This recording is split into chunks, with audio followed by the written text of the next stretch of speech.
Scorpio, lovely Scorpio, welcome to your tarot read for the month of November, mid-month. I'm going to be looking at your chart along with the tarot, and my cat's going to scratch annoyingly at the door over there. Cut it out. For you.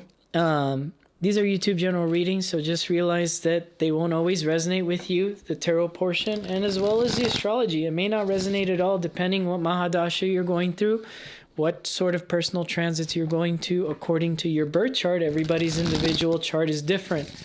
It may give you good results. It may give you bad results. It may give you accentuated results. Can you cut it out, bro? Thank you.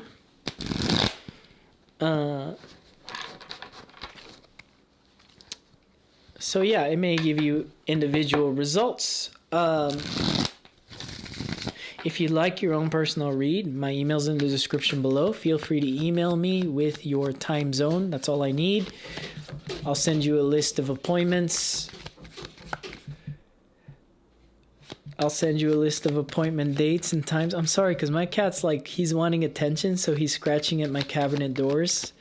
It's cute. Come here.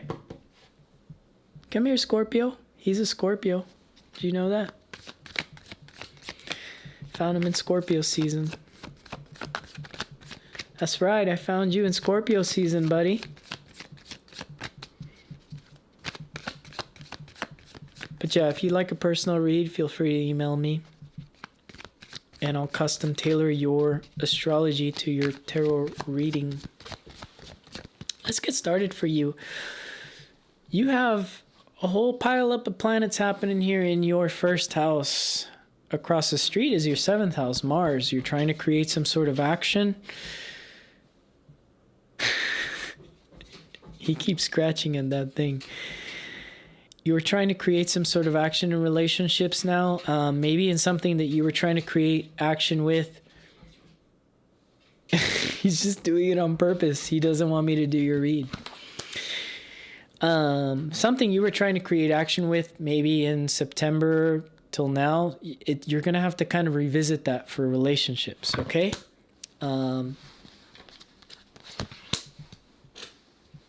Venus is in Scorpio, your first house, and she's exchanging energies with Taurus, and I'll explain to you why she's exchanging those energies, why that's important after I pull your cards here.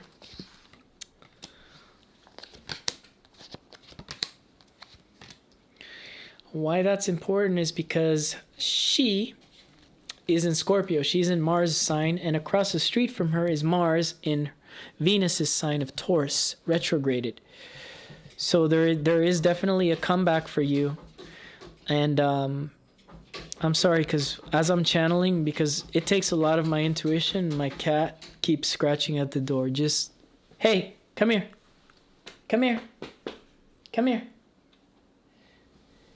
That is so annoying. It won't let me finish the read. But I am just stressed out. I don't want to do this reread for you again. I just want to keep going, okay? So, what's happening here for you is there's an exchange between who you are and between relationships. There may be failed marriages or something like that. Or there may have been somebody that felt like you wanted to have a marriage with, and that kind of like, I don't know, fell apart here. It's not to say that the right thing won't come in. It's just that something was being hidden. When Venus has been in combust here since, I believe it's September, I may be wrong. As she's been in combust, there has been this whole theme of something being hidden in the background from the universe. Because you have the moon as your first card, so there is definitely something that's being hidden from you here with this relationship stuff. Across the street, yeah, in your seventh house is Mars retrograded. So there may be required some action. Mars went into Gemini in the 8th house, so you may have gotten a hint a little bit. Maybe for the last 3 weeks, you've had a little hint of what that may be. I don't know what that is because I don't have your individual chart. I don't have anything, but there is definitely the sense of maybe something failed here, and there's going to be a taking a second look. And then if I kind of connect this to your tarot read last week, which was an obvious cheater, right? There may have been somebody that's trying to get some sort of forgiveness from you this week. Moving on until the month of December here, you may have somebody that kind of comes back wanting some sort of forgiveness for something that's been exposed. Now, in the current energies, there's the Five of Coins, Seven of Swords, and the Hangman. There is definitely somebody you left in the cold here. There's somebody definitely here, Seven of Swords, that's lying, cheating, stealing, and leaving you hanging out to dry here. You're leaving them hanging out to dry here. And this is also a spiritual card, so this is something that's elevating you into a spiritual place. How well, it sucks when the universe uses a relationship to pull you into a spiritual place, but now some of you may be getting interested into astrology. You may have gotten interested in astrology when Mars was in Gemini, because Mars in Gemini, Mars is a significator for an astrologer. And I'm going through Mars Mahadasha, and I have Mars in Gemini. So when Mars is going through there, that is when I received the blessing of my guru, for example, right?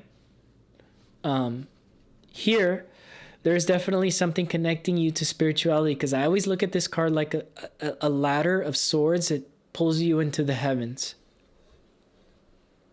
The staircase that you climb with this card disconnects you from that matrix program, and you are now in Zion, is how I see this, okay? And talking about Zion here, we have the Hangman, Pisces energy, a spiritual place. So you have an Aquarius card and you have a Pisces card. You guys may have heard me talk about on the channel before. Why is Aquarius the most spiritual place? Well, because Pisces 12th house is Aquarius. So if, let's say, you're looking at a Pisces person, the reason they are in that spiritual place is because, this is a really bad example, but let's say you're looking at this Pisces person as a spiritual teacher, right? Their teachings come from that 12th house of Aquarius. Okay? So yeah, whatever has been left out in the cold was kind of like a test. This is kind of like a soft test for the things that are coming your way. Moving on into December, when Sun starts moving towards Sag, okay? There are going to be changes happening, and there are going to be results. And moving into April is when you'll start to see like the benefit of those results here. You have the Six of Coins, you have the Seven of Wands, and you have the Queen of Cups. This is kind of like a little bit of a timeout to get some balance, and this is also kind of the universe testing your boundaries. Especially if you found out somebody was playing games here. Oh, this is definitely a little timeout for you, and you may not want that. You may want like a new person just to show off in this person's face that, yeah, you can get a new person too really quick and you don't need them. I'd advise against that. I'd advise against that. Although if you find new things, it's showing me that you are attracting now. You're in this mode of attraction. You're pulling things in, which is great because you're not the one that's chasing. You're pulling in the right thing into your space at this time. And I like that. I like that for you. This is going to be short and simple for you. And I think that's because the cat was scratching on the door, but he finally stopped. Universal advice. Ouch. Yeah. A lot of you are experiencing heartbreak at this time. Five of Cups with the Three of Swords over the King of Coins. The universe is saying, hey, just realize that relationships are something that are material as well. You're like, no, they're not. Well, relationships are, because they can end just like death, like the Death card, right? This is temporary pain too, because the Three of Swords is temporary. The universe wants you to know it's a temporary pain, and create your physical world. I see money and things like that are actually going to be good for you. Business, because Mars is in your 7th house. 7th house is the business house, baby. I see those things are going to be overall more positive for you than the relationship stuff right now.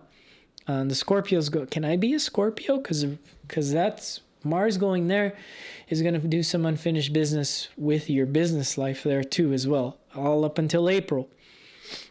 But yeah, don't stay stuck on the spilled cups And especially if you're trying to reverse the spilled cups by making them jealous, don't do that. You don't need that to cause pain in someone's life either.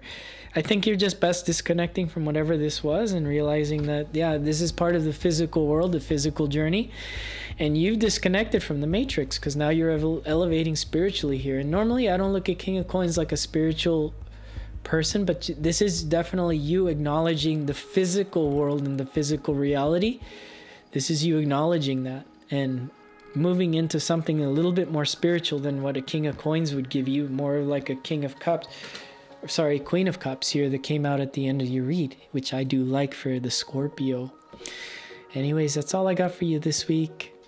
I feel like there's something missing for your read. I'm not sure what that is. I just don't feel like... What is that? Was it the general energy that was missing here?